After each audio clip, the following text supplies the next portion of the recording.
Já, Vuk, frábær sigur og framkomi í undanúrslit. Hver svona fyrsta tilfinning eftir leik? Bara ekki tilfinning og það var mjög erfitt og aftur mjög gott lið, þannig að já, bara 50-50 leikur sem datt okkur með núna.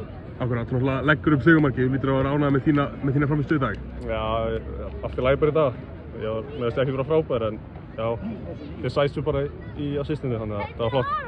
Akkurat, þið náttúrulega komist yfir hérna og síðan eftir það finnst mér bara framararnir bara aldrei gefa þeim tækifæri. Þetta lítur að vera ansið svona ánægð bara með liðsframmistöðuna og að klára þetta svona vel á útivelli.